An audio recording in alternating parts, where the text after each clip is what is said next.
Asyhadu an la ilaha illallah wa asyhadu anna Muhammadan abduhu wa rasuluh la nabiyya ba'da. Hadirin jamaah zuhur rahimakumullah. Alhamdulillah, kita bersyukur kepada Allah Subhanahu wa taala. Kita telah melaksanakan satu kewajiban utama, yaitu perintah Allah Subhanahu wa taala untuk mendirikan salat.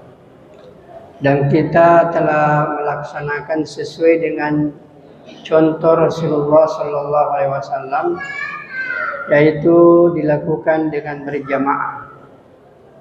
Jadi sebenarnya dalam agama kita itu sederhana.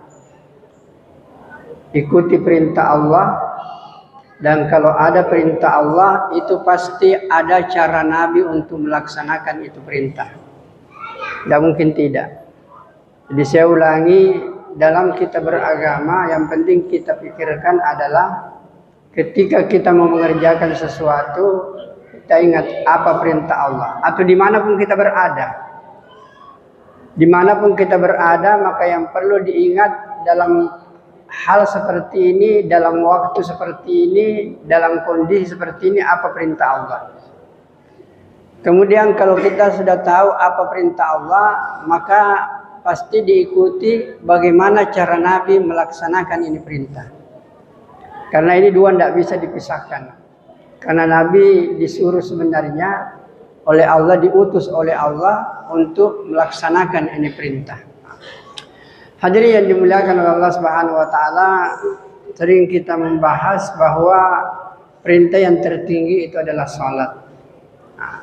Namun mungkin ada pertanyaannya, apakah kita sudah merasakan nikmat dengan salat ini? Enak enggak kita rasakan ketika kita salat? Hadirin yang mulia, saya ingin bertanya sederhana, Pak. Untuk bekal kita nanti ke akhirat, mulai kita nanti masuk ke dalam kubur, apa amal ibadah kita yang kita mau andalkan di hadapan Allah? Ini harus menjadi pertanyaan ini. Ketika saya masuk ke dalam kubur, setelah mungkin kira-kira saya diperiksa oleh Munkar dan Nakir, kira-kira amal apa yang akan menjadikan amal andalan sehingga saya bebas. So, perjalanan mulai dari kubur, Pak, sampai masuk surga itu bukan perjalanan biasa. Itu perjalanan yang sangat luar biasa. Menentukan kehidupan kita di akhirat selama-lamanya. Oke, pertanyaannya sederhana, nanti saya tunjukkan hadisnya. Adakah di antara bapak-bapak yang selama 40 hari ini, memang hitungannya 40, selama 40 hari ini ada amal yang kita kerjakan secara rutin, tidak pernah ketinggalan selama 40 hari ini. Jadi adakah amal atau ibadah yang kita kerjakan selama 40 hari ini tidak pernah kita tinggalkan? Taruhlah misalnya selama 40 hari ini kita sudah membaca Al-Quran. Setiap hari kita baca Quran. Kalau ada, yakin dan percaya, Bapak pasti sudah merasakan kenikmatan dengan itu amal. Jadi suatu amal itu nanti akan terasa nikmat, itu diawali dengan angka 40. Jadi kalau 40 hari kita sudah mengamalkan sesuatu, Allah itu sudah memasukkan perasaan nikmat dalam ibadah itu. Tapi harus rutin. Jangan hari ini dikerja, besok tidak. Hari ini dikerja, besok tidak. Tidak. Harus 40 hari berturut-turut kita kerja, kemudian barulah mulai terasa nikmat itu ibadah. Hadirin yang mulia, banyak lagi hadis yang menjelaskan tentang itu, bahwa sesuatu itu yang sudah 40 kali itu akan merasakan nikmat. Hadirin yang muliakan oleh Allah Subhanahu wa taala,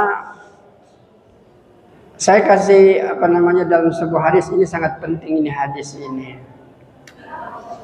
Rasulullah sallallahu alaihi wasallam sementara duduk bersama sahabat, ada yang bertanya, "Ya Rasul, sampaikan kepada aku suatu amal yang saya tidak akan tanyakan kecuali kepada engkau. Jadi dia minta satu amalan khusus dari Nabi. Sampaikan kepada aku satu amal, saya tidak akan tanyakan kecuali kepada engkau. Apa kata Nabi? Sederhana saja.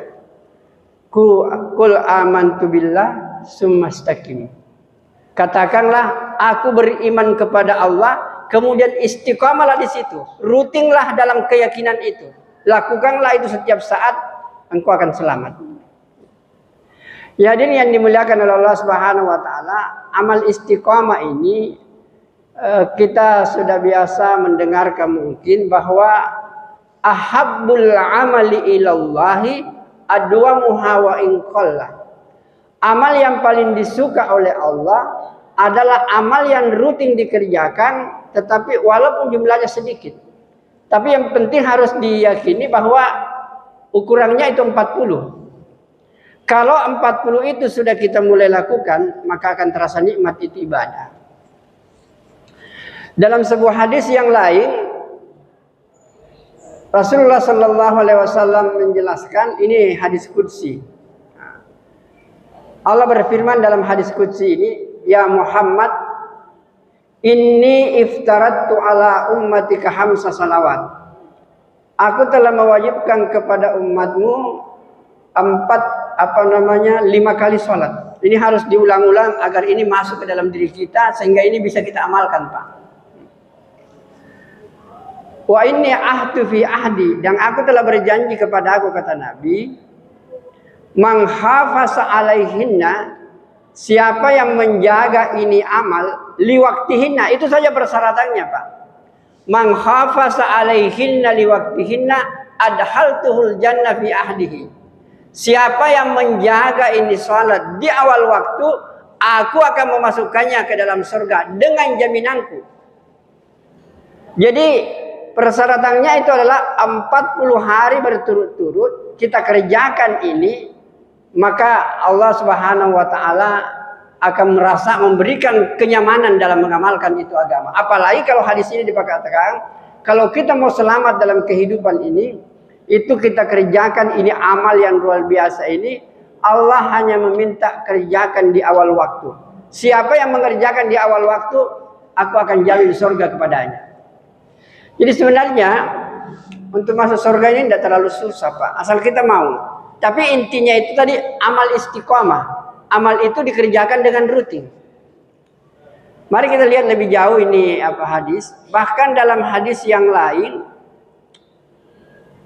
Nabi menjelaskan begini.